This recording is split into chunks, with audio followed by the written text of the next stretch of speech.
नमस्कार दर्शकवृन्द, दिनभरका देश विदेशका प्रमुख खबरहरू समेटिएको नेपाल टाइम्सको टप 50 बुलेटिनमा स्वागत छ। म रश्मिता उदास। सुरु गरौँ आजका प्रमुख खबरहरू। सरकारद्वारा नेपाल दूरसञ्चार कम्पनीको प्रबन्ध निर्देशकमा सुनिल पौडेल नियुक्त। हेटौडा सिमेन्ट उद्योग लिमिटेडको महाप्रबन्धकमा वसन्त कुमार पाण्डेलाई नियुक्ति। बुढी गण्डकी जलविद्युत आयोजना सम्बन्धी मन्त्री परिषद 75 असोज 5 को निर्णय खारेज गर्ने सरकारको निर्णय। अम्लेखगञ्ज सबस्टेशन, पश्चिम सेती करिडोर, लाठीनाथ प्रसारण लाइनको लागि जग्गा प्राप्ति गर्ने र प्रारम्भिक कार्यवाही चलाउने अधिकारी पनि तोक्ने। निर्वाचन आचार संहिता लागू हुनु पूर्व सरकारद्वारा व्यापक राजनीतिक नियुक्ति। 20 देशका राजदूतका लागि 8 जना परराष्ट्र सेवाका सहसचिव र बाँकी 12 जना राजनीतिक नियुक्तिका आधारमा सिफारिस।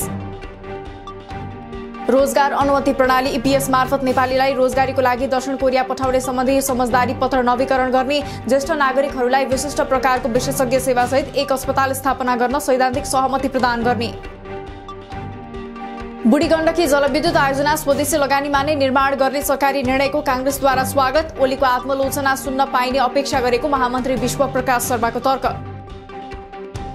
निर्वाचनमा समावेशी सिद्धान्तको आधारमा समानुपातिक ढंगले महिलाहरूको उम्मेदवारी सुनिश्चित गर्न नेत्रीहरूद्वारा आयोगको ध्यानाकर्षण। कुनै दलले एउटा मात्रै उम्मेदवारी दिए महिला अनिवार्य गर्न र महिलाहरूको उम्मेदवारी फिर्ता लिन नपर्ने व्यवस्था गर्न आग्रह।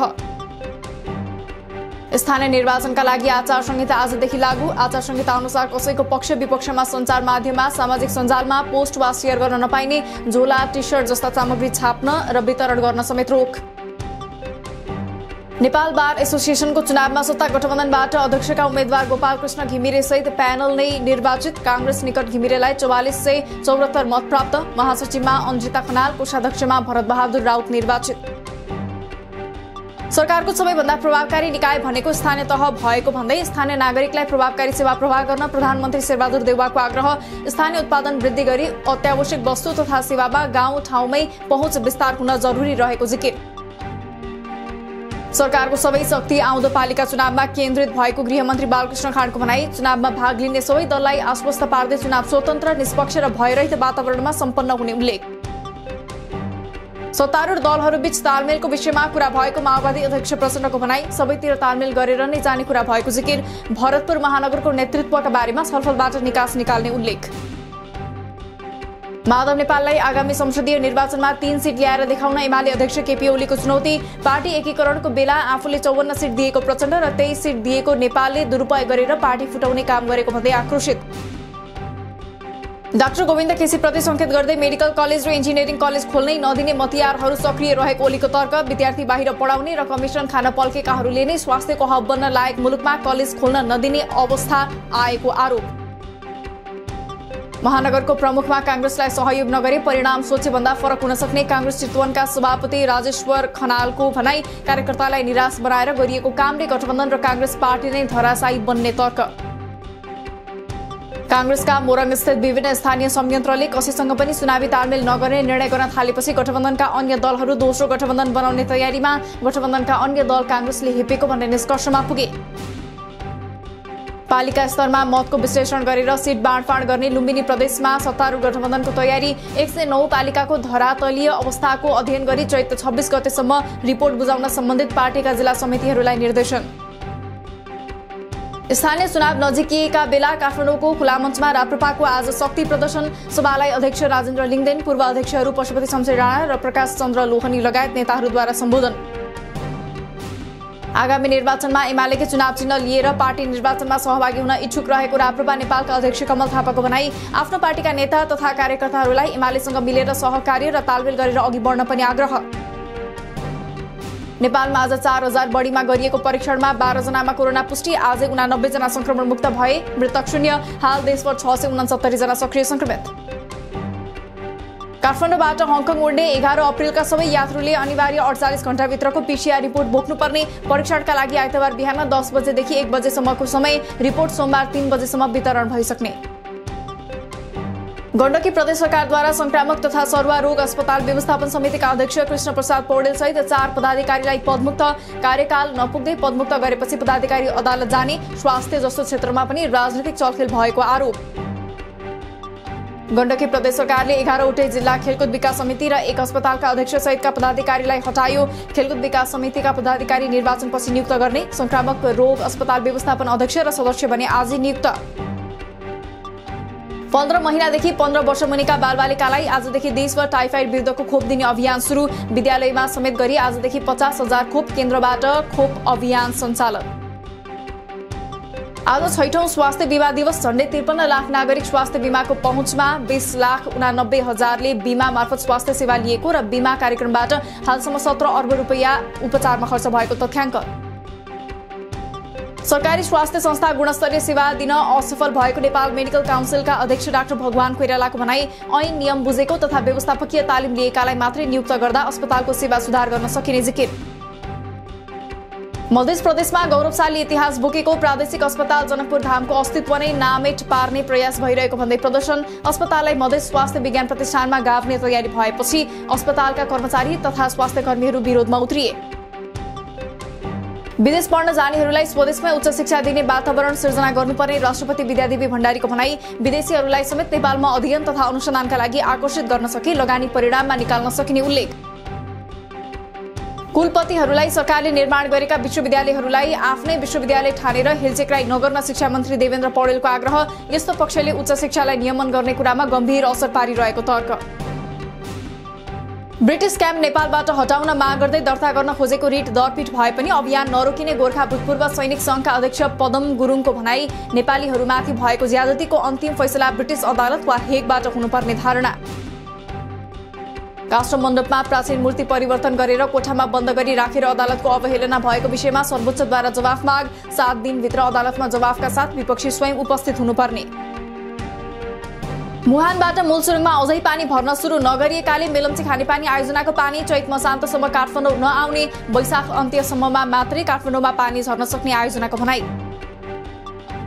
अछाम र सुर्खेतको सिमानामा बग्ने बेतन कर्णाली अर्ध जलाशययुक्त जलविद्युत आयोजनाको मुआवजा निर्धारणको काम सम्पन्न। जग्गालाई वर्गीकरण गरेर मुआवजा दिइने। 439 मेगावाट क्षमताको आयोजनाको निर्माण 5 वर्षमा सक्ने लक्ष्य।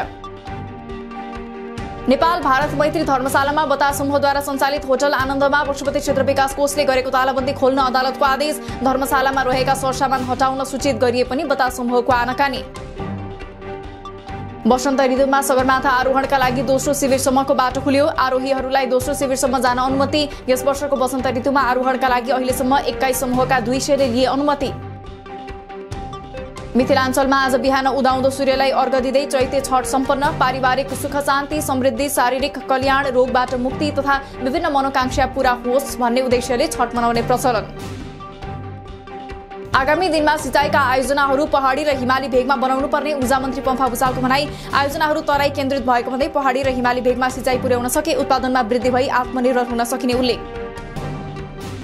अछामका पृथ्वी बहादुर शाहका खातामा अमेरिकाबाट आएको करोडौं रकम फुकुवा गरिदिन राष्ट्र ब्याङ्कका एक सदस्यले नै बार्गेनिङ गरेको अर्थमन्त्री जनार्दन शर्माको खुलासा।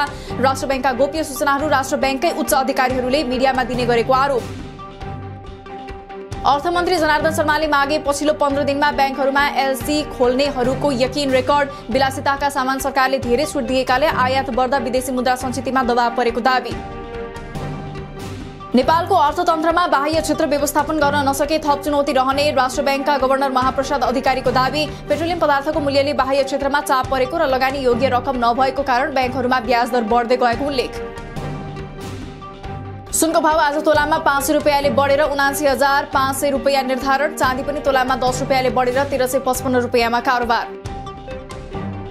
एन्फाको आसन्न चुनावका लागि बी र सी डिभिजनका क्लबको प्रतिनिधि छनौट स्थगित। केही प्रतिनिधिले चुनावी प्रक्रिया प्रति असन्तुष्टि जनाउँदै एन्फा कार्यालयको कम्प्युटर टेबल कुर्सी र प्रिन्टर समेत तोडफोड। वीरगञ्जमा अन्तर्राष्ट्रिय तेक्वान्दो प्रतियोगिता सुरु। शनिबारसम्म चल्ने प्रतियोगितामा नेपालसहित भारतको दार्जिलिङ सिक्किम देहरादून पटना भुटान र बंगलादेशका 17वटा समूहका खेलाडी सहभागी। इन्डियन प्रिमियर लिग आइपिएल क्रिकेटमा अहिले पंजाब किङ्स र गुजरात टाइटन्स खेल्दै। गुजरात यसअघिका 2 खेलमा जितका साथ 4 अङ्क जोडेर चौथो स्थानमा रहँदा पंजाबको 3 खेलमा 4 अङ्क रहँदै 5औं स्थानमा।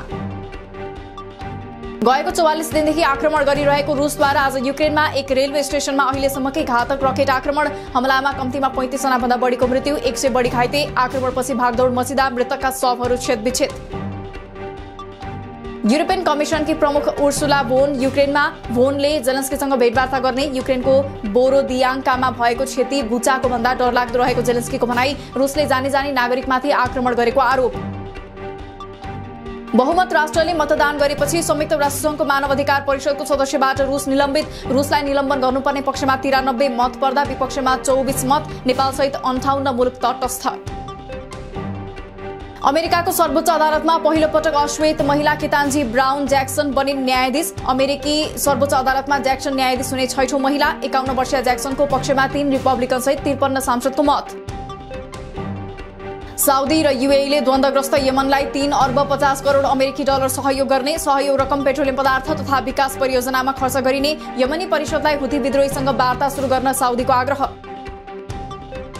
पाकिस्तानको सर्वोच्च अदालतद्वारा संसद विघटनको निर्णय बदल संसद पुनर्स्थापना भएपछि अब प्रधानमन्त्री इमरान खानमाथिको अविश्वास प्रस्तावमाथि भोलि मतदान हुने अविश्वास प्रस्ताव पारित भए नयाँ प्रधानमन्त्री बन्ने र मध्य अमेरिकाको कोस्टारिकामा आपतकालीन अवतरणका क्रममा कार्गो विमान दुर्घटना विमान आपतकालीन अवतरणका लागि जमिनतिर झार्दै गर्दा बीचबाट फुटेर 2 टुक्रा भए पनि विमानमा 2 चालक मात्र रहेकाले मानवीय क्षति भएन